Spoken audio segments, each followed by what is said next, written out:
자, 다음 질문입니다. 최근 중국에 개발한 스마트폰 앱들, 틱톡 외 기타 등등이 개인 정보를 강제로 수집해 문제가 되어 인도는 중국 앱 지우기 운동도 하고 미국은 트럼프가 틱톡 앱을 미국에 팔지 않으면 제재하겠다라는 이야기까지 말하며 화두가 되었습니다. 미국과 중국의 IT 전쟁의 승자가 누가 될 것이며 이런 상황에서 한국 IT 기업의 생존 전략은 무엇인지 질문 드립니다.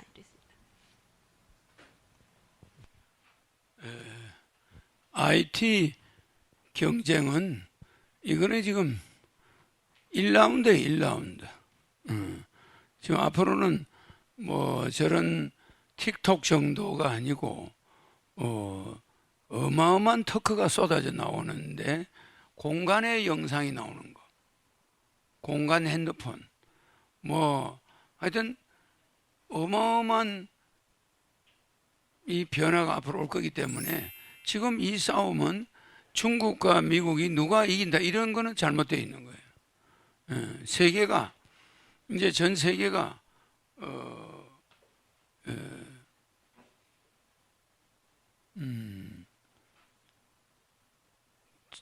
이 빅데이터 알고리즘이나 이런 쪽으로 가는 모든 전쟁이 IT 전쟁이 어마어마하게 블록화 또 이게 블록체인에서부터 뭐 알고리즘에서부터 빅데이터 거기다가 또 드론이라든지 또 로봇 인공지능 로봇 막 이런 게 앞으로 나오잖아. 그런 산업의 전쟁은 굉장히 많아져요. 그래서 앞으로는 지금 미국과 중국이 하는 거는 그건 뭐 아무 전쟁이라고 할 것도 없어. 뭐 그거는 미국이 이기냐 중국이 이기냐 이런 발상 자체가 잘못되어 있어요. 알겠죠? 그래서 앞으로는 국적이 없어진다. 국적이. 또 내가 나타나서 세계를 통일할 거고 어떤 집단이 그걸 가지고 있느냐가 중요한 거지. 그것이 전부 다 다국적 기업이야. 미국이 가지고 그게 중국 주식이 없는 게 아니고 중국이 가지고 거기 미국 자본이 안 들어가는 게 아니야. 다 다국적이 되기 때문에 어떤 기업이 떠느냐, 어떤 기업이 망하느냐, 뭐 이런 거지. 뭐 미국과 중국의 전쟁 이렇게 하면 이건 아직까지도 19세기 사람이야. 19세기 사람. 그래서 그런 거는 중요하지가 않아요.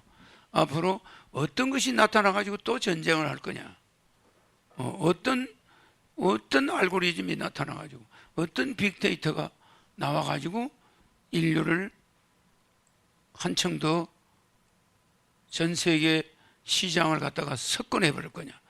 빌 게이츠의 윈도우가 나온 지 그 세계를 석권했잖아.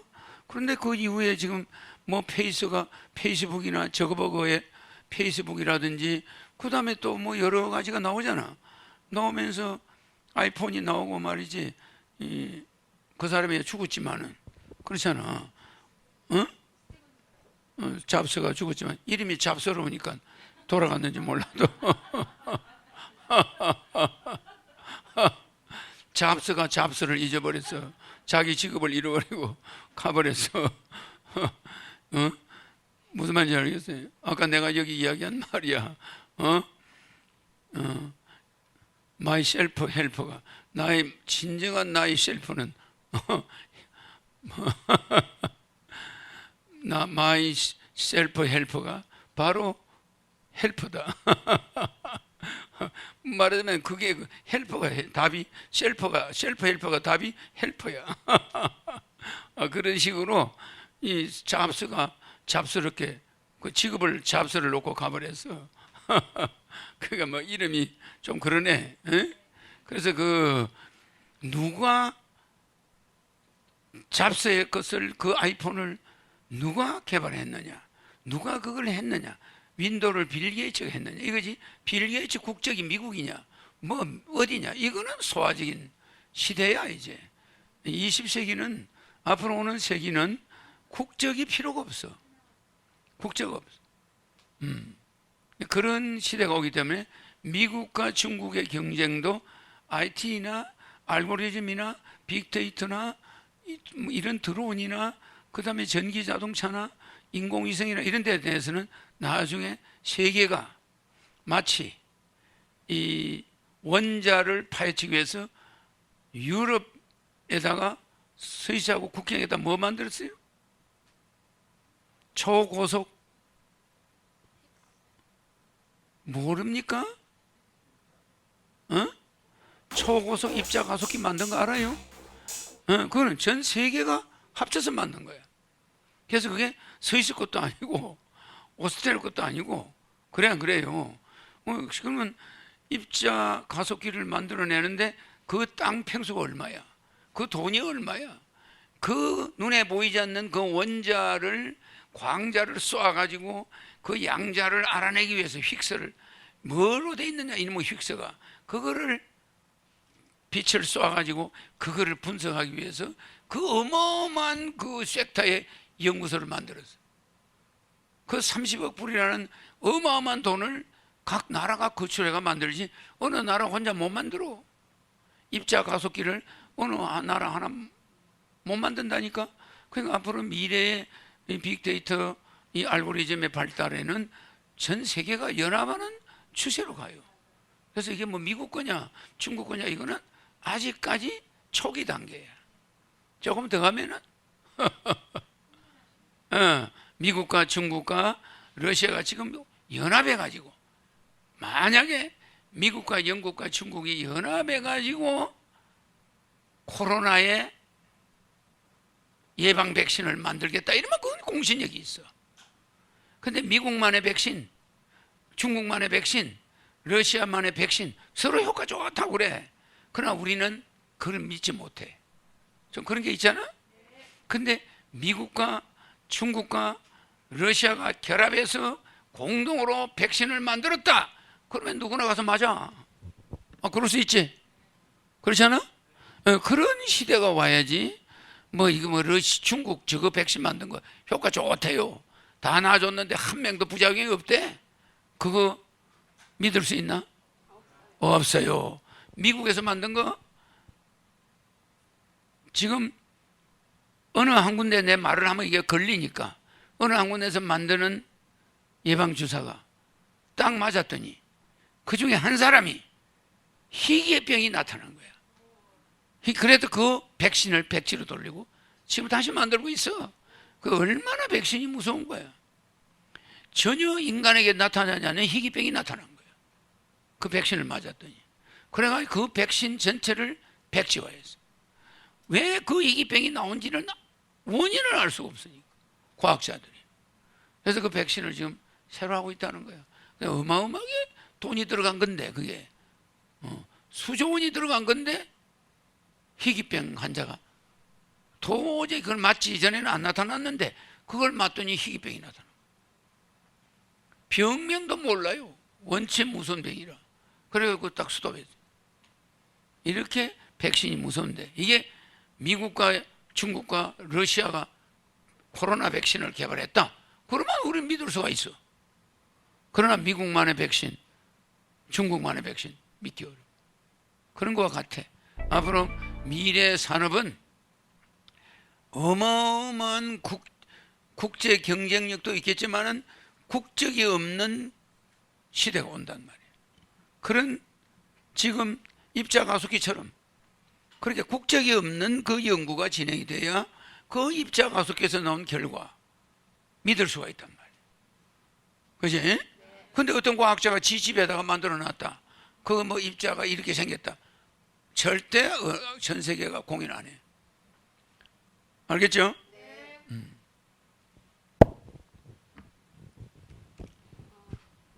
네, 다음은요.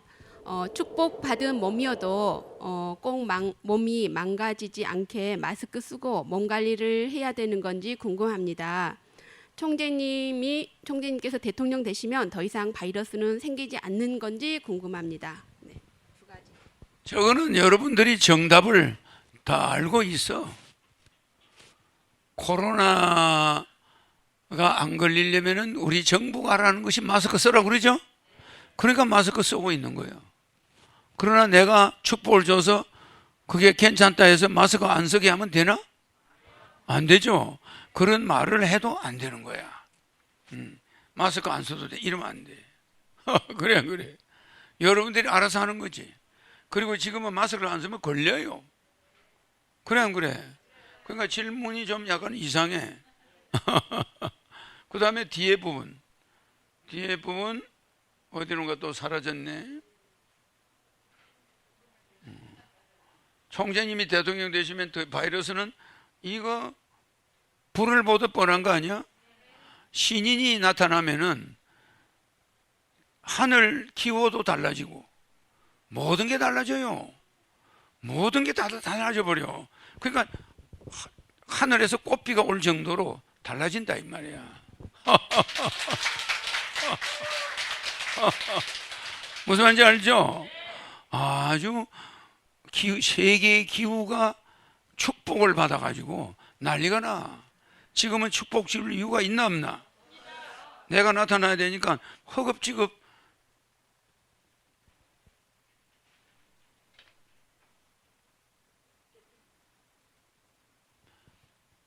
어마어마하게 지금은 여러분들이 겪어야 될 일이 궁핍.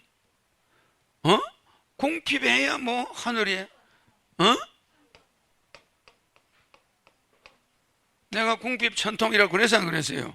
여러분들이 지금 궁핍해야 천통이란 뭐야? 허경영 유튜브 본다 이거야. 허경영 유튜브 보겠죠? 허경영 유튜브를 다른 말로 허경영 강연이라고 치면 되죠. 허경영 강연을 본단 말이야. 허경영 강연을 여러분이 보게 되는 거야. 보면은 하늘과 통해 안 통해? 그러니까 궁적통이죠. 이 두 개를 합쳐서 적이라고 그래. 적, 궁적통. 적 말하면 궁적천통이지. 그러면 뭐 궁핍천통이랑 뭐 똑같은 거지. 그러니까 궁핍해야 하늘이 보인다. 허경영이 보인다. 그 하늘이 허경영이니까. 그래서 여러분들은 궁핍을 지금 당하고 있는 거예요. 그래서 내가 대통령이 돼서 세계 통일로 간다. 천지조화가 다 돕지. 이 몸이 청와대 마당을 딱 밟는 순간에 천지도수가 바뀌어버려. 천지도수가. 내가 청와대 가서 차에서 탁 내려서 한 발짝을 딱 딛는 순간에 청와대부터 우리나라 전 세계 컬러가 바뀌어버려. 컬러가. 신인의 등장을 알리는 거야. 신인의 등장을 알리면서 무슨 하늘에 꽃비가 내릴지 무슨 조화가 일지 여러분 모르실 거야. 그때는 무슨 이변이 일어나요. 알겠죠? 국가의 지도자가 한반도가 세계의 핸들이야. 핸들. 이 세계의 핸들에 제대로 된 조종사가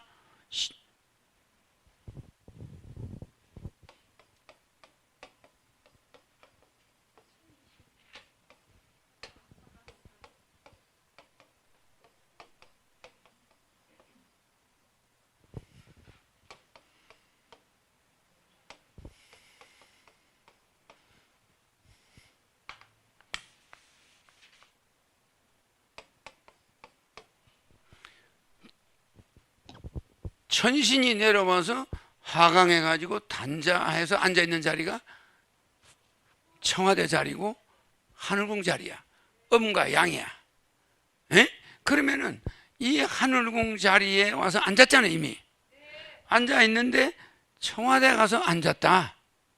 그러면 어떤 현상이 나? 거기도 천신한강 단자혈이 있어. 그 혈자리를 내가 가서 천신이 와서 탁 밟는 순간에 청와대 여태까지 밟은 사람과 달라져 안 달라져? 그냥 드러누워 있던 벼가 전부 일어나고 모든 산천초목이 기뻐서 날뛰고 지구 전체 대기가 기뻐서 날뛰며 온 천하가 다 바뀌어버려. 이해갑니까? 그리고 여러분의 꿈자리가 뒤숭숭하게 다 없어지고 전부 다 집에서 뛰쳐나와서 이제 살았다. 난리가 나요. 무슨 이해가요? 그것은 천신한강 단자혈에 인간들이 가서 앉으니까 맨날 그냥 자리를 흔들어 버려. 흔들어. 천지가 진동되고 막 기후가 개상하고 막 이상한 질병이 창궐하고 여기저기에 막 이건 뭐요? 천신이 하강할 때가 온 거야. 그래가지고 막 물폭탄이 떨어지고 막 용이 나타날 때 그런 게 있어 없어? 천지가 개변이 일어나고 막 물폭탄이 떨어질 때 안개가 구름이 작게가 인간들이 한치 앞에 안 보일 때 통장의 잔고가 다 없어지고 한치 앞에 안 보일 때 흑행여의가 찬란하게 보이기 시작하는 거야. 맞아요. 알겠죠? 그래서 내가 백룡이 때를 기다리고 있다고 그래서 그런 진흙밭에서 근데 진흙밭에서 이전투구에 하고 있을 때는 이게 흰용이 아니라 시커먼 도둑놈 사기꾼같이 생겼지. 맞아 누가 봐도 사기꾼같이 생겼지. 그러나 그거는 실제 나를 못 봤기 때문이야. 맞죠? 탁 비가 오고 그냥 물폭탄 일어나고 코로나가 난리하고 전 세계가 흉흉할 때 백룡이 때는 요때다고 나타나. 그게 백궁에서 온 신인이 등장하는 거야.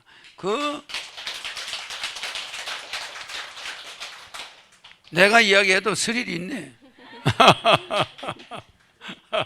내가 등장할 때 그 모습을 우리나라 기후를 보면 그때 알게 돼. 그냥 하늘이 그냥 그때가 5월 꽃피는 4월 5월이야. 석가탄신일 전후로 내가 나타나.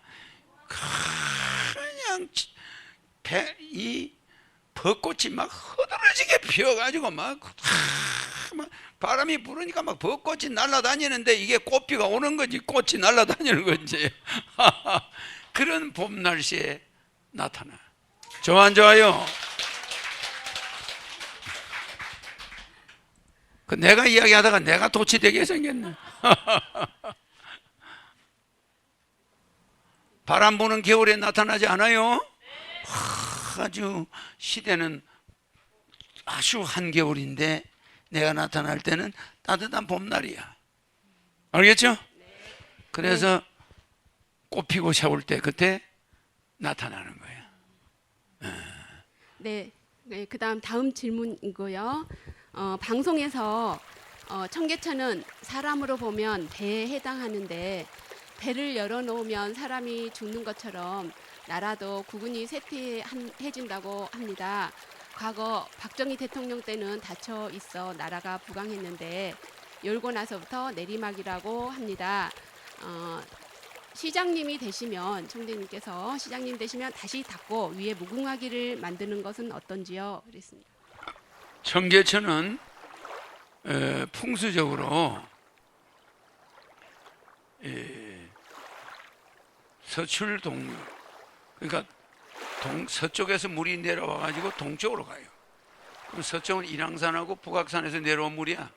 그게 삼청동하고 청운동하고 옥인동하고 효자동하고 팔판동하고 사직동하고 내수동하고 거기에 궁정동하고 동이 열 몇 개가 있어요. 삼청동도 있어요. 그 열 몇 개의 동에서 산에서 내려오는데 그 산은 인왕산하고 북악산이야. 거기서 내려오는 물이 동쪽으로 직행을 하는데 그게 청계천이야. 동쪽으로 가가지고 어디로 가냐? 중량천으로 가는 거예요. 내가 태어난 곳으로. 그래 내가 태어난 곳으로 가서 합류를 해. 저기 예수 처형 모습인 삼각산, 돌아간 석가모니가 열반하는 모습인 불암산, 거기서 내려오는 물하고 합쳐가지고 합수가 돼서 한강으로 다시 북류 남진을 해가지고 바로 한강으로 들어가서 다시 동출 서류로 내려가. 그러니까 참 해계망식한 게 서출 동류가 북류 남류를 만나가지고 한강에 기어 들어가서 한강에서 다시 동출 서류로 다시 서쪽으로 내려가. 그러니까 이게 풍수적으로 세계의 수도 자리는 이래야 돼. 그래서 세계의 수도라는 거예요. 그러니까 내가 어디서 태어나? 그 서울의 물이 내가 태어난 중랑천도로 직격으로 날라와. 그러니까 그 사람들이 나를 결국은 나중에 세우게 되는 거지. 이해가죠? 그 내가 중랑천에서 태어났잖아. 그 내가 태어난 그곳으로 서울의 모든 물질기가 내려와. 삼각산, 도봉산, 그 다음에 불황산, 수락산. 삼각산은 예수의 12제자가 우는 모습이야. 그 드러누워 있는 100군데가 예수 이마야. 그러면 그 예수가 처형받아 있는 그 십자가에 처형받아 있는 걸 보고 울고 있는 그 12제자가 도봉산의 12봉우리야. 그러니까 100군데를 바라보고 그 도봉산 12봉우리가 예수의 12제자가 울고 있다고. 그래서 거기서 내려오는 눈물이 우이천이야.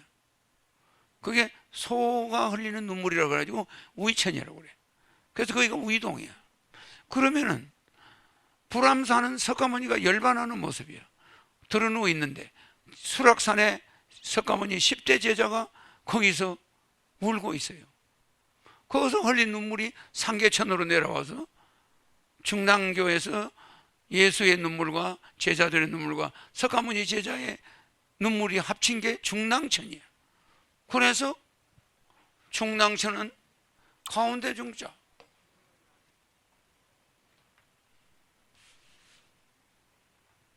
가운데 중자야.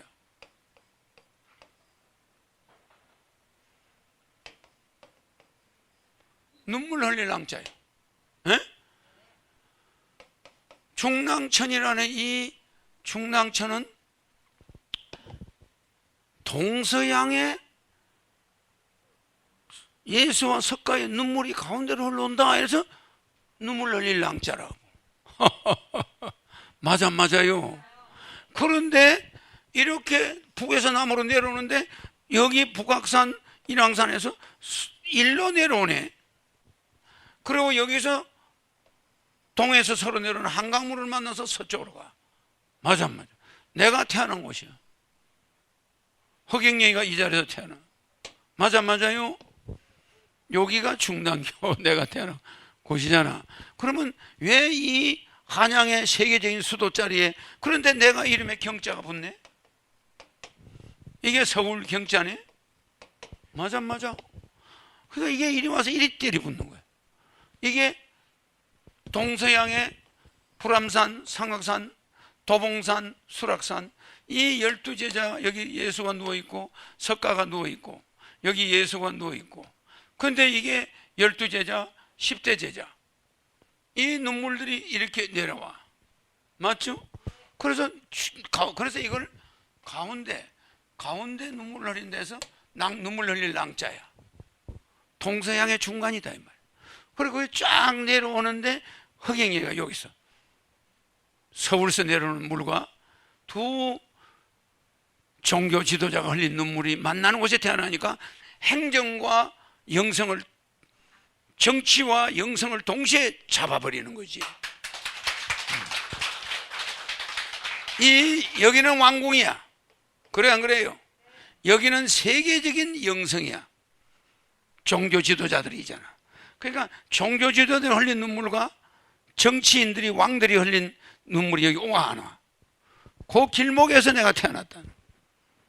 그래 안 그래? 그럴 때 뭐 이유가 있겠죠? 거기가 신인이 태어난 거지.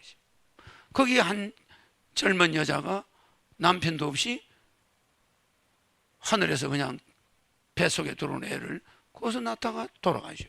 그 내가 나오잖아. 그래 안 그래요? 그 내가 나오는 자리가 일반 자리 같아요? 아니에요. 야, 내 중랑천 내가 태어난 곳 한번 비춰봐. 그 사진 들어가 있잖아. 그죠? 이게 한강물이 어디로 와? 일로 와.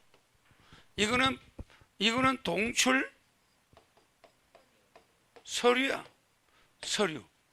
동출 서쪽으로 흘러간다 이 말이야. 이거는 서출 동료야.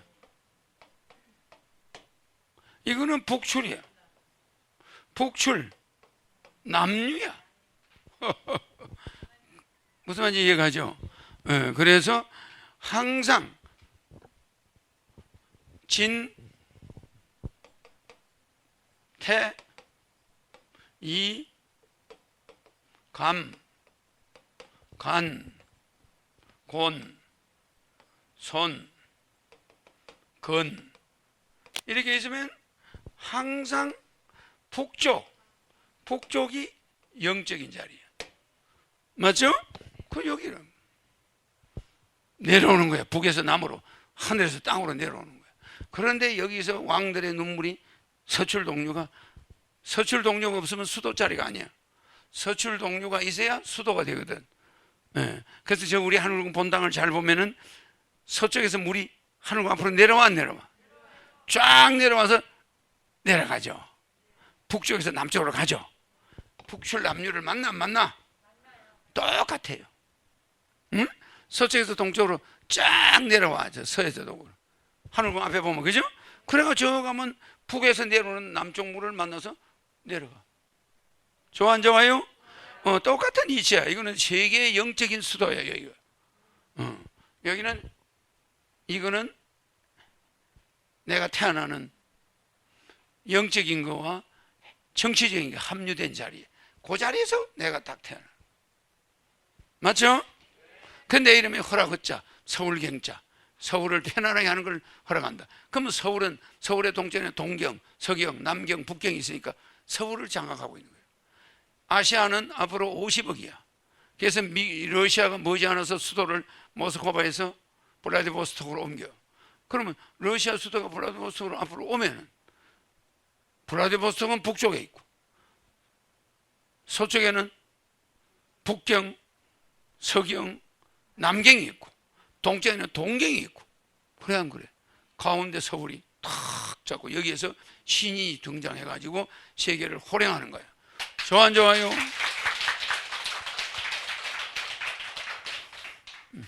뭐 이야기 하다 보면 어디로 가는지도 모르고 재미가 있어. 재밌죠? 뭐 이거 보고 질문 있는 사람?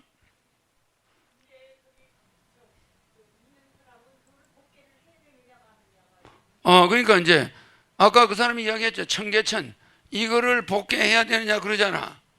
이거를 복귀해. 이것이 서출 동류, 저기 보면 내가 서출 동류 덥나? 안 덥죠? 서출 동류 안 덥죠? 우리 하늘궁에서 본당에서 바라보면 개천물이 보이나 안 보이나? 안 보여. 개천물은 안 보여. 개천이 깊어가지고. 그죠? 그러니까 깊어서 풀에 덮여 있어 안 덮여 있어? 풀에 덮여 있으니까 잘 안 보이죠? 청계천도 그 위에 나무를 뚝에서부터 밑으로 늘어뜨려. 나무를. 이제 숲으로 터널을 만들어버려.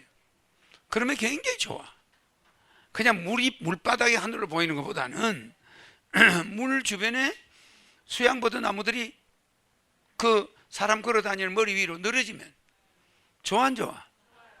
안 그러면 벚꽃을 심어가지고 벚나무가 안으로 휘게끔 만들어. 그럼 벚나무가 안으로 늘어질 거 아니야? 그러면 청계천 밑으로 걸어가면 벚나무가 하늘이 잘 안 보여. 어련어련하게 가려져 버리면 좋다 이거야. 알아들어? 왜?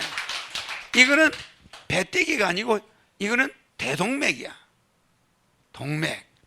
배때기가 아니란 말이야. 그래서 그 동맥이 바깥으로 별로 노출되는 않으나 자세히 보면 동맥이 보여 안 보여? 보이지. 이런 상태로는 보여야 돼. 너무 완전 복귀는 바람직하지가 않아. 무슨 말인지. 자, 우리가 동맥을 보면 동맥이 좀 보여 안 보여? 동맥이 보이죠? 이렇게 돼야 되는 거지. 저것을 우리는 동맥이라 안 하고 정맥이라고 그래. 정맥. 물은 정맥입니다. 물은 정맥. 산맥은 우리가 정맥으로 표현해요. 백두정맥이라고 그러잖아.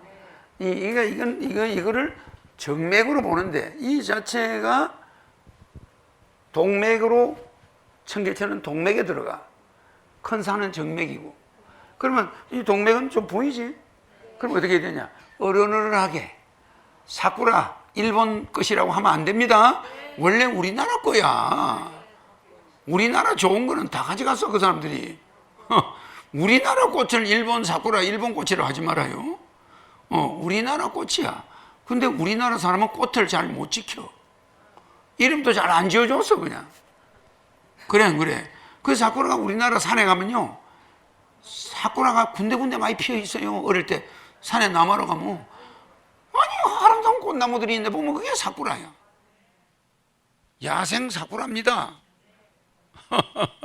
우리나라 꽃이야. 근데 그 사쿠라를 쫙 청계천 심으면 빌딩에서 내려오면 벚나무 터널이야. 양쪽에서 심어서 내려떨어 봐. 그냥 덮여버려. 그러면 하늘에서 볼 때는 벚꽃으로 그냥 쫙, 벚꽃이 질 때는 이파리로 쫙, 밑에 걸어가면 양산 필요 없어. 그냥 청계천 일가에서 저 팔가까지 걸어가면 얼마나 좋겠어. 거기 오히려 서울 시민들이 그 숲의 터널에 한번 들었다 놓으면은 속리산, 설악산 갔다 온 것처럼 마음이 평안해. 알았죠? 이제 대책 세워줬지? 독일에는 아이가 태어날 때 병원에 있는 동안 어머니랑 아기가 꼭 한 방에서 같이 있습니다. 한국은 거기에 차이가 있다고 친척들한테 들었습니다. 한국은 아기를 하루에 3번, 20분 동안만 볼 수 있는 것으로 알고 있습니다. 거기서 벌써 아기와 엄마의 사이가 결속이 멀어지게 일부러 그런 것 같습니다. 신인님께서는 그것을 어떻게 생각하시는지요? 독일식이 좋아요. 독일식이 좋아요. 애는 태어나서 그 엄마하고 잠깐만 떼어놔도 애가 불안감이 생기니까 엄마가 그 애를 태어나자마자 붙들고 있는 게 좋아요. 그래서 독일식으로 바꿔야 돼. 처음에는 그렇게 해야 돼. 상당히 독일식이 좋은 겁니다. 이 보딩이 아주 되는 게 좋지. 그래서 옛날에도 애를 어머니가 낳으면 엄마 옆에 눕혀놔. 그래서 어머니가 그 애를 이 탯줄은 끊어졌지만 어머니의 DNA가 그 애기하고 서로 이렇게 연속이 돼 있어. 그 많이 떨어질수록 좋은 건 아니지. 그리고 나서 이제 애기가 좀 크고 나서는 애를 유모를 두고 애를 떼는 게 좋아요. 조금 커서는 엄마가 애를 떼서 유모한테 맡기는 게 훨씬 애한테 정서에 좋아요. 그건 과잉이 되는 거예요. 이제 우리는 요새 병원에서는 저렇게 하지만 옛날에는 우리 어머니들이 애에 과잉보호를 했어. 과잉보호. 그래서 우리나라 국민은 과잉을 좋아해. 과잉. 부자도 과잉 부자가 많잖아. 과잉을 조심해야 돼. 그래서 애 사랑이 너무 과잉돼도 문제가 있어서 나라의 임금들은 아기를 낳으면은 항상 유모가 애를 키워요. 그래서 처음에 며칠은 엄마가 왕비가 키우다가 그 다음에 유모가 데리고 애를 키워요. 그 자체가 사랑의 과잉. 이 사랑은 좋지만은 사랑이 제일 우리가 문제 삼는 게 이 과잉을 우리는 문제 삼는 거예요. 과잉 애정. 이 애정이 너무 과잉돼 버리면 나중에 큰 인물은 못 돼. 큰 인물은 못 돼. 그래서 애가 부족함을 느껴야 돼. 부족함을 느낄 때 영웅들이 되는 거예요. 탄생하는 거예요. 그러니까 박정희 대통령이 7자매 중에 막내야.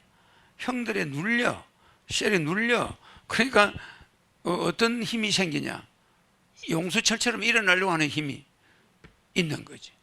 그러니까 과잉 애정이 아니라 애정 결핍이지. 어머니 하나를 가지고 7명이 싸우니까 막내가 제일 적어. 그 애정이 결핍된단 말이야. 그러니까 부모들은 그 애한테 애정을 주려고 막내를 더 이뻐하게 돼. 하는데 막내가 볼 때는 애정이 결핍되는 거예요. 그래서 막내들이 출세하는 율이 높아. 무슨지 알죠? 전두환 대통령도 동생도 있고 형도 있지만 중간이지만 박 대통령은 막내야. 막내니까 막 형들한테 많이 뺏기고 뭐 매일 꺼달리고 그러다 보니까 애가 강해지지 사람이. 그래서 박 대통령이 어떤 그것이 애정 결핍이 어떤 군사 행동으로 나타날 수도 있고, 나폴레옹도 마찬가지예요. 그렇게. 그러니까 과잉은 무조건 우리 인체를 망가뜨려. 그래서 영양 과잉, 그래 안 그래? 그냥 몸 다 버려.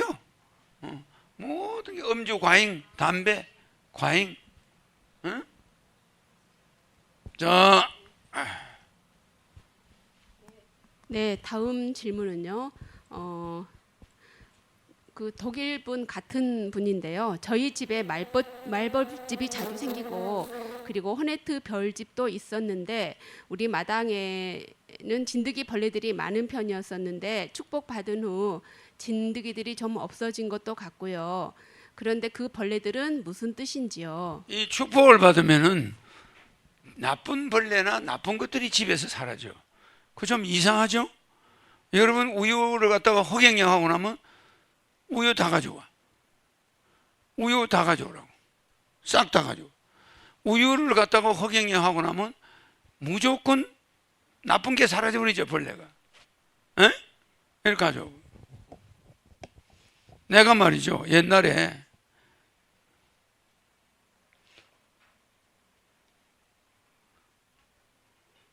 여기다 놔봐.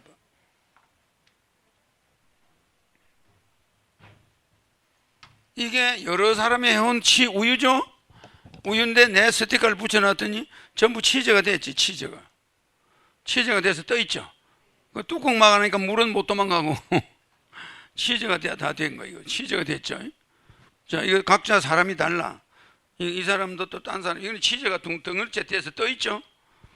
물만 부어버리면 치즈야. 근데 물도 그대로 두고 있죠.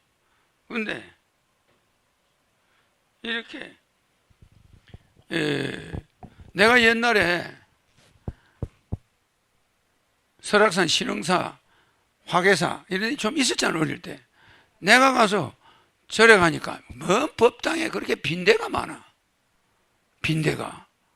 법당에서 뭐 이렇게 앉아서 뭐 좀 있으면 그냥 빈대가 와서 물을 떠도. 빈대가 막 위에서 떨어지는지 작은 빈대가 막 바글바글이야. 법당이 그냥 빈대 소굴이야.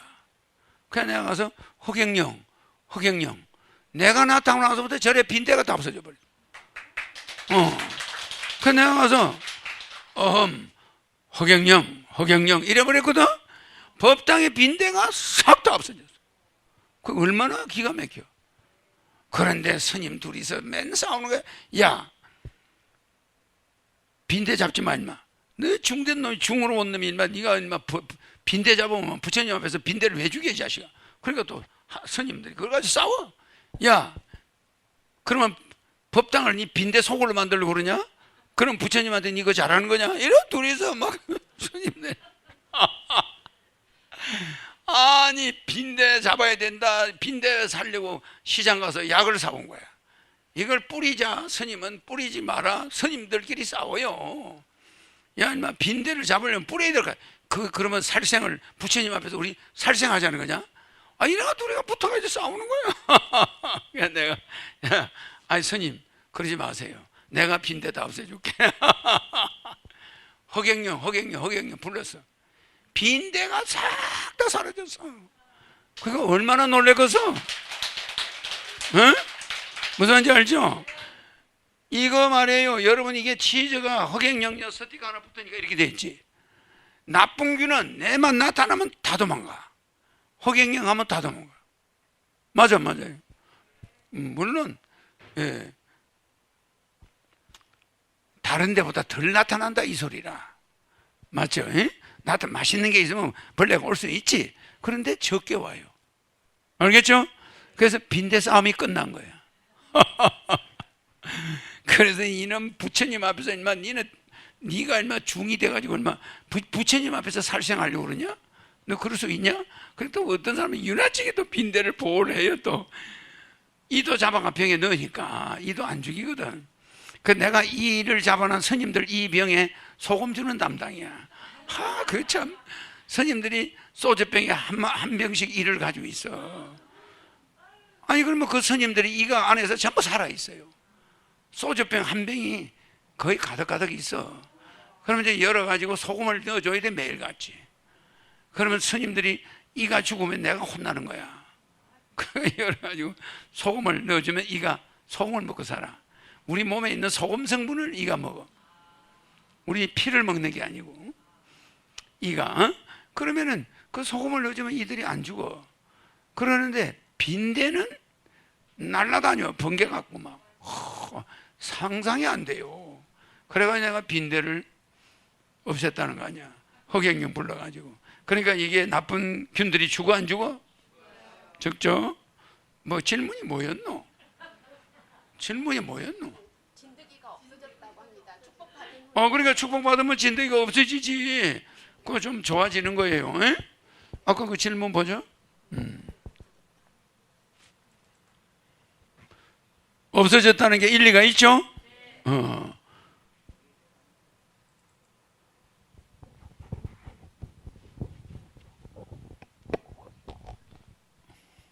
우리 지지자들이 유튜브를 보고 웃겠다. 빈대. 자, 여러분 벌레가 집에 많거나 이럴 때는 허경영 부르세요. 허경영 이러면 벌레지들이 가자. 안 되겠다. 여기 가자. 이렇게 돼버려. 저희 집에 말벌집이 자주 생기고 요거였지 진드기. 예, 방금 했고요. 그 그다음에는 이제 공포 영화나 유혈 영화들을 없애실 건지 미래에는 네. 이제 이 예술의 창작의 자유는 언제나 보장은 돼야 되겠지, 그죠? 보장이 되는데 이 공포를 위한 공포 영화는 만들지 말아야 돼요. 우리가 죄를 지은 자가 공포에 떠는 모습은 볼 수가 있어. 맞죠? 사필 규정을 영화로 만들면 되잖아. 죄를 지은 자가 공포에 궁지에 몰려서 공포에 떨다가 죽는다. 이런 거 보고 나면 사람들이 후련하니까. 그래서 그거는 권선징악으로 쓰는 거야. 알겠죠? 선은 권하고 악은 누르기 위해서 공포 영화가 있어야지. 공포를 위한 공포 영화는 헛거야. 보고 나면 아무것도 아니야. 그래 안 그래? 뭐 이순신이가 그냥 일본 사람하고 시절이 맨몸으로 가서 싸워서 이기는 거, 그러다가 이순신이가 죽는 거, 이런 거는 공포 영화라도 권선징악이야. 그래 안 그래? 국가를 위해서 죽어가면서도 의젓한 거, 뭐 이런 거는 권선징악으로 우리가 볼 필요가 있지. 일본 사람들의 그 잔인한 모습, 이런 걸 봄으로써 야, 우리는 남의 나라를 쳐들어가지 않아야 되겠다. 국방을 철저히 해야 돼. 이런 교육이 돼. 근데 요새 미국에 무슨 뭐 사람 죽이는 영화 보면 막 이거는 그냥 장난삼아 사람을 펑펑 쏘는 거야. 이거는 굉장히 안 좋아요, 애들한테. 알겠죠? 그래서 게임 영화를 우리가 세계에서 제일 많이 만들어서 수출해. 우리나라가 게임 영화를. 그러니까 우리는 그걸로 돈을 많이 벌다 보니까 그 게임 영화는 막 싸중인 걸 생각하는 사람들이 좋아해. 그러니까 그런 걸 우리가 허용하고 있어. 국제적으로. 막 다다다다다다 막 사람을 막 죽이면 점수가 올라가고 막 이런 걸 만들어서 외국에다 수출을 하니까 이 수출 산업 때문에 그걸 통제하기 어려워. 그렇잖아, 그지? 그래서 사람들의 스트레스도 풀린다 해가지고 사람을 쏘면은 팍팍 썰어지고 막 이런 거 나와요. 그런 거 좀 좋지 않지만 그거를 좋아하는 외국에 맞춰서 수출을 하는 거니까 그건 좀 어쩔 수가 없는 거고. 에? 우리나라에는 그런 영화는 좀 덜 상영했으면 하는 거예요. 창작의 자유는 침해하지 않지만 공포의 영화는 죄를 짓는 놈이 도망다니면서 느끼는 공포 괜찮아? 그럼 우리가 봐서 권선징악이 돼. 야, 나는 절대 은행 안 털어야 되겠다. 은행 털고 나니까 뒤에 막 따라오네. 막 도망다니는 거, 그거 공포를 좀 느껴야 돼. 그건 괜찮은데 공포를 위한 공포, 아무 도움도 안 되는 공포 있잖아. 그거는 좀 자제해야 됩니다. 네. 내가 대통령이 되면은 영화 관계자들에게 부탁을 할 거야. 응? 공포도 권선징악을 위해서 만들어. 악한 짓 안 넣으면 공포에 떨어야 돼. 추격해서 끝까지 색출해서 응징해야 돼. 뭐 그건 있을 수 있어요. 그 질문에 됐죠? 네. 네, 다음 질문입니다. 같은 독일분 질문이에요. 방광염에 대해서인데 여성들의 문제점은 방광염이 여성들의 문제인데 안 생기게 하는 방법은 무엇인가요? 네. 여러분들이 여성은 요도가 짧아요. 요도가 짧아. 그러니까 여성들의 방광은 남성보다 10회나 짧아. 뭐 그러니까 짧으니까 짧게 해둔 이유는 여러분들이 옛날에는 물이 없으니까 오줌이 제일 깨끗한 물이야. 옛날에는 개천물도 믿을 수가 없고 그 미생물이 많아요. 거기에 막 버러지 알도 있고 막 그래서 여성들이 우물물을 퍼오려면 거기도 기생충이 바글바글해. 미생물이 많아. 그 옛날에 여성들이 몸을 사용한다? 별로 그런 게 어려웠어. 개천물도 들어가 보면 소가 막 물 같이 먹고 막 소똥을 누고 막 이러니까 어디 물이든 벌레와 기생충이 바글바글했어. 맞죠? 그 간단한 예로 들어서 쌈을 먹었다. 그러면 쌈을 먹고 나서 사람들이 화장실 가보면 구더기가 무더기로 나와요. 거기에 구더기 알이 있었다는 거예요. 쌈에 안 보이지만. 그러니까 그런 물로 여자들이 몸을 씻으면 위험하다. 그래서 원시 때는 요도를 짧게 해가지고 여자들의 그 전체적인 생식기를 소변이 씻어주도록 그렇게 만들어놨어. 소변이 씻어주도록. 피가 제일 오줌이 제일 깨끗한 거야. 그래서 오줌을 받아 먹어도 되잖아. 오줌을 받아 먹는 사람이 많아요. 그러니까 오줌이 자주 누면서 오줌이 묻어서 자꾸 씻게 나가니까 샤워가 필요가 없어. 그 샤워할 만한 깨끗한 물이 있나? 그때는 수질 검사가 없으니까. 그러니까 그때는 여성들이 전부 소변에 의지했다는 거. 그래도 건강하고 그 소변이 피야. 적혈구만 빠진 거니까 깨끗하잖아. 그러니까 우리 어머니들이 가장 좋은 샤워를 한 거야. 그래서 소변이 좋은 거예요. 소변을 그냥 낭비하면 안 돼. 옛날 여자들은 소변을 손으로 받아서 소변으로 씻어야 돼. 그럼 깨끗해요. 그럼 병도 안 생겨. 자기 몸에 혈액이 적혈구만 빠지고 놓은 피야. 거기는 뭐가 많아요? 적십자에서 소변통 받아가는 거 봤죠? 남자 화장실 가면 오줌 누는데 밑에 통이 있는데 그게 녹십자에서 가요. 그건 뭐가 있죠? 알부민. 저 우리 약사님이니까 오줌에는 알부민이 들어있지. 그 알부민이 나오는 데가 오줌에서 제일 구하기가 쉬워. 그러니까 남자들 오줌 내려가면 허연 통이 녹십자 통이 쫙 있어요. 그래가지고 오줌을 공중 화장실에서 받아가. 그런데 오줌통에서 냄새는 나지만 거기에서 알부민이 다량 들어있기 때문에 알부민을 거기서 뽑아내요. 그러니까 오줌이 얼마나 피부에 좋은지 몰라. 만약에 오줌을 가지고 세수를 한다, 말도 못하게 좋지. 피부가 좋아지지. 알부민이 들어있으니까. 그래서 오줌이 여성들을 씻는 데는 최고 좋아. 그래서 그거를 짧게 해놨다. 그런데 여성들이 다른 물로 이렇게 잘못 씻다가 옛날에 그것이 요도염이 걸려. 그럼 요도염은 짧아가 방광이 금방 세균으로 오염돼 버려.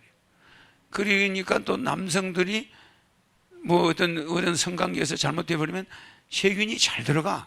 그럼 들어가면 요도 방광염이 생기니까 여성들은 여기 의사들이 있잖아. 저 의사들이 저 앉아 있잖아. 의사가 여러 명 앉아 있네. 우리 하늘국은 의사가 많아. 그럼 그 의사들이 잘 알지만은 그 요도 방광염은 그게 콩팥으로 올라가. 신우신염이 될 수가 있어. 그럼 콩팥으로 올라가면 그냥 콩팥이 망가지는 거야. 오염이 돼버립니다. 그러니까 콩팥으로 가기 전에 방광에서 좀 막아주는 게 방광의 역할이에요. 그러다 보니까 방광이 여성들이 이 운동을 많이 안 하니까 방광벽이 약하단 말이에요. 그러다 보니까 염증이 생기면 방광이 더 두꺼워지고 또 염증이 생기면 또 두꺼워지고 이러다 보니까 방광이 나중에 어떻게 돼? 탄력성이 잃어버리는 거예요. 그래서 나이 들면은 관략근도 약해지고 하니까 소변이 나오고 여러 가지 병으로 전염돼 버려요. 그 방광은 요도는 요새는 물이 좋으니까 자주 샤워를 하면은 요도염은 안 생겨요. 알겠죠? 내가 여러분을 만든 사람이니까 여러분의 모든 생식에 대해서는 의사들보다는 좀 훨씬 낫다고 봐야지. 비뇨기과 의사보다는 100배 낫다고 봐야지. 네, 다음 다음 질문은요.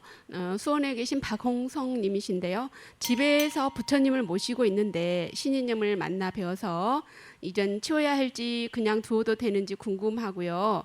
치운다면 어떻게 치워야 하는지요. 불상이 집에 있으면은 치우고 안 치우고 이런 부담을 느낄 거 없어요. 불상을 자기 자신이라고 생각해. 불상 자체를 자기가 저렇게 저어졌다고 점잖은 사람이다. 성질도 안 내고 언제나 보면 춥든 덥든 앉아 있거든. 그래 안 그래? 그러니까 어디 놀러 가자 소리도 안 하고 항상 앉아 있잖아. 그러니까 내 자신이 저렇게 자정하고 있구나 이렇게 생각하면 되는 거예요. 그럼 불상은 임자가 없는 거니까. 그래서 그 불상이 있으면은 불상을 쳐다볼 때마다 내가 행동을 나도 저렇게 조용해야 되겠다. 저렇게 침묵하고 조용한 걸 바라보니까 바라봄의 법칙에 의해서 평화가 와. 평화가. 그래서 그게 나쁜 게 아니야. 그럼 허경영 부르면서 불상 앞에서 허경영 불러도 아무 상관이 없잖아. 그래서 불상을 뭐 굳이 고민할 거 없어요. 알겠죠? 뭐 예수님 동상이 있어도 아무 고민할 거 없어. 그냥 예수님을 바라보면 아유 인간의 어리석어서 죽는 게 아니라 대속제물로 인간들을 위해서 죽어주는 거지 죽는 게 아니야. 인간을 위해서 죽어주는 사람도 있구나. 자기 모든 걸 다 바쳐서 저렇게 죽어주는 사람도 있구나. 근데 내가 뭐 억울해?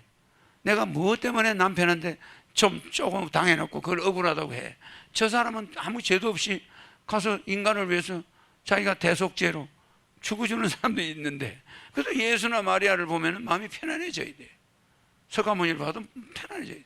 그러니까 나한테 강의장에 온 데서 불상을 없인 여기거나 뭐 예수의 입상이나 마리아의 입상을 없인 여기거나 부담 가질 거 없어요.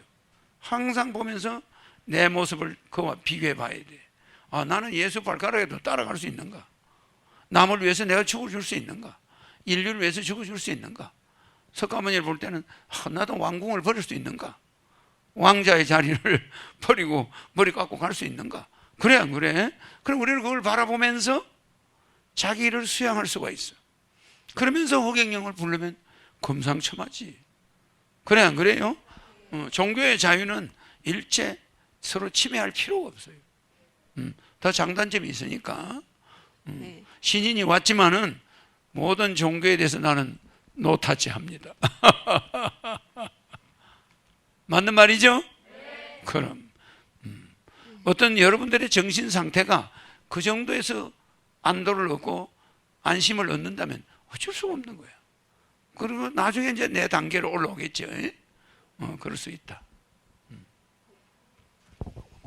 네, 다음 질문은요. 예전에 총재님 강연에서 비행 접시 만드는 법을 알려주신다고 하셨는데요. 우리 세대에서 혹시 알려주시는지요? 그렇다면 혹시 인간도 비행 접시를 탈 수 있는지요? 근데 인간들이 지금도 에너지 부분에 대해서 내가 이제 알려주겠지만 나중에 비행 접시는 음전자예요. 음전자. 그러니까 음전자를 가지고 이동하는데 여러분들이 상상하는 그런 에너지가 아니야. 그러니까 여러분이 말하는 내가 지구를 우주를 에너지 넣을 때 들어가는 에너지 맞죠? 속도가 없죠? 비행 접시 에너지도 특수합니다. 그래서 이 음전자는 일반 전자 에너지하고 달라요. 그래서 우리 여러분들은 그걸 암흑물질이라고 그래. 과학자들은 알 수가 없으니까. 과학자들은 원자를 분석해서 양자가 나오니까 그것이 광자가 됐다가 또 빛으로 바뀌고 일사니까 중심을 못 잡아, 과학자들이. 그래서 과학자들이 양자를 보고 자유원자다. 지 마음대로 돌아다닌다. 무질서하다. 질서가 없다. 이게 그냥 규칙성이 없다. 이래요. 한 구멍으로 들어갔다가 열 구멍으로도 나오고 지 마음대로야. 열 구멍에서 한 구멍으로도 들어가고. 그럼 이놈의 양자가 되니까 처음에는 물질이었는데 이걸 쪼개니까 양자가 나와. 양자가 갑자기 빛으로 바뀌어버려. 광자로 바뀌어버려. 이게 어떻게 된 거예요? 색적 시공 공적 시색이 거기서 나타나. 이거를 경험해보고 인류가 느낀 게 굉장히 충격을 과학자들이 많이 받았어요. 그와 같아. 법학을 전공하신 총재님께서 중산주의 실현을 위해 권좌에 오르시면 18세 이상의 경우 매월 150만 원의 국민 배당금을 지급하겠으며 이의 근거로 국가의 총 자산 규모가 7경이고 보면 국민 한 사람당 약 14억 원을 국가에 투자한 것이어서 국민이 국가에 대해 배당금 청구는 당연한 권리로까지 말씀하셨습니다. 그렇다면 국민들이 이를 공론화하고 여론 조성을 할 필요가 있겠으므로 지금부터 국가혁명당의 당원들이 교합하여 국가를 상대로 집단 소송을 제기하는 것이 어떨는지 법률 여건은 되는 건지 총재님의 고견을 듣고자 합니다. 네, 부산의 김차홍님. 법률 요건이 충분하죠. 그런데 저거는 내가 곧 실현하게 될 거니까 국가를 상대로 소송해도 저 사람들은 돈을 못 만들어. 통치자의 엄청난 결단이 필요해. 양적 완화도 해야 되고 또 저 사람들의 예산을 70% 아껴야 되는데 저 사람들은 그걸 아끼기 어려워. 그래서 나는 항상 대통령을 비난하지 않아요. 내 스스로 대통령이 되면 예산을 줄이는 방법 알려줬죠? 쓸데없는 국가 예산, 뭐 성인지 예산, 또 뭐 내가 후보를 여자를 많이 얻었다고 많이 냈다고 또 8억 4,200 줬죠? 그럼 뭐하러 주노? 또 여야에도 500억 줬죠? 또 지자체 선거할 때 국가에서 1조가 들어가.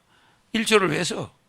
왜 지자체 나가는 사람들이 돈을 쓰지 왜 국가가 1조 원의 선거비를 써? 나는 1년 동안 쓰는 예산 날리는 거 낭비하는 거 보면은 입에서 피가 나와. 무슨 이해가죠? 그거 하지 않고 어떻게 여러분한테 150만 원을 주나? 에? 자기들 쓰는 걸 줄이고 쓸데없는 예산을 줄여서 필요한 곳으로 돈이 나가야지. 알겠죠? 거기에다 또 예산 조달하는 방법이 있어. 또 세수 증가하는 방법이 있어. 뭐 여러 가지가 있잖아. 에? 거기서 또 양적 완화도 있어. 얼마든지 150만 원 주는 거는 식은 죽 먹기야. 알겠죠? 그렇게 하기 위해서 처음에 마중물을 또 왕창 부어주죠. 1억씩. 그러니까 그냥 왕창 경제가 돌아가. 그러니까 국민들이 한마디로 말해서 살판 나는 거야. 살판. 일본이 말이야. 국가 부채가 238%야. 우리는 40%밖에 안 돼. 200%가 일본이 국가가 빚을 끌어당겨가지고 양적 완화로 국민들한테 돌려준 거야. 그러니까 개인들이 국민 개인 부채는 57%밖에 57.2%밖에 안 돼. 그 일본이 얼마나 그런 면에서 우리보다 앞서가냐고. 그런데 우리는 국가 예산, 국가 부채는 40%야. GDP에 800 몇십 조야. 그런데 개인들 부채는 1600조야. 그래 안 그래요?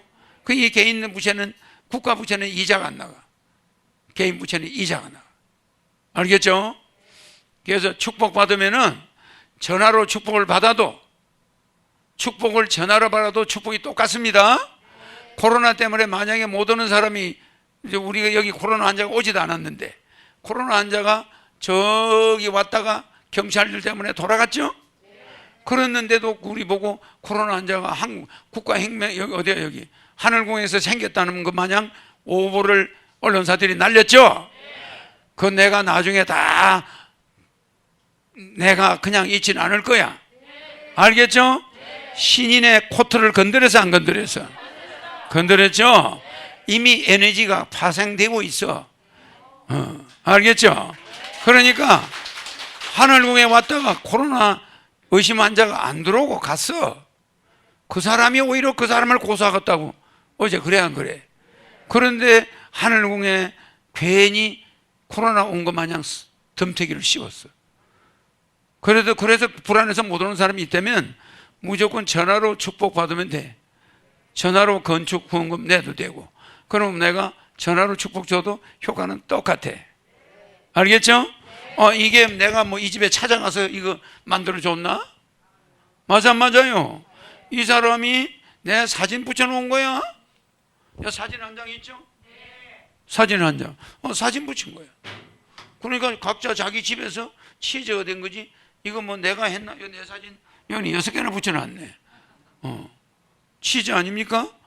이렇게 썩지 않는다는 것만 봐도 허경영의 이름이 뭔지, 또 허경영 이름을 10번만 부르면 레벨이 백무, 백일무가 되는 사람은 없어요. 딱 백무야. 그러면 내가 누군지 알아봐야지 되잖아. 어느 종교 지도자 이름 불러서 레벨 올라가는 거 봤어? 백궁이 있다는 거 이제 확정되죠? 확실히 백궁이 있고, 여러분들은 이 세상의 걱정은 이제 내려놔. 확실한 백궁이 여러분 레벨을 관리하고 있어. 알겠죠? 지상에 있으면서 백궁의 법률을, 백궁의 제도를 여러분들이 체크당하고 있는 거야. 얼마나 좋아요? 이미 한 500명의 천사장이 나왔어. 내 임명장을 인쇄해서 줄 거야. 멋있는 데다 넣어가지고 천사장 임명장 앞으로 줄 거예요. 그러니까 숨어만 있지 말고 빨리빨리, 에? 내 강의를 열심히 듣고 전화로라도 축복받고, 알겠죠? 새로운 사람들 많이 소개해서 하늘궁을 빨리 우리가 건립을 마무리해야 되겠다. 알겠죠? 자, 오늘 이걸로서 끝내겠습니다. 눈을 감는다는 것은 온 육식과 육근을, 우리 육경을 닫아버리는 거예요. 눈에 뭐가 보이면 색수상행식, 안입이 설신이가 만들어지는 거니까. 그러면 온이 만들어지는 거예요. 색수상행식이 만들어지면은 잡념이 되는 거고, 그게 번뇌가 되는 거예요. 그래서 번뇌를 끊어버리면 호수의 물이 잔잔해지니까 바로 보이는 거예요.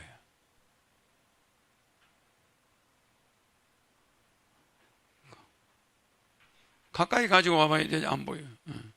그러니까 물이 조용한 호수는 위에 있는 그림이, 물체가 잘 보여요. 눈을 잘 감고 성령이 여러분한테 들어가고, 그래서 모든 인간 몸의 변화가 달라져서 여러분이 신체적으로 편안할 수 있고 삶의 질이 높아지게 하는 성령을 넣어드리겠습니다. 성령은 이 유튜브를 보고 있는 사람들 모두에게 들어가라! 자녀들의 건강 문제, 취업 문제, 직장 문제, 여러 가지 군대 문제, 학교 문제, 유학 문제, 자녀들의 질병 문제, 모든 게 다 자녀 문제가 해결되라! 이사 문제, 부동산 문제, 땅 팔리는 문제, 모든 부동산 관련된 문제가 다 말끔히 해결되라! 여러 가지 사채나 은행이나 이자 문제, 카드 문제, 물질적인 어려움이 물질의 축복으로 다 해결되라! 송사 문제, 남들과 억울한 일로 재판하는 모든 송사 문제가 말끔히 좋게 해결되라!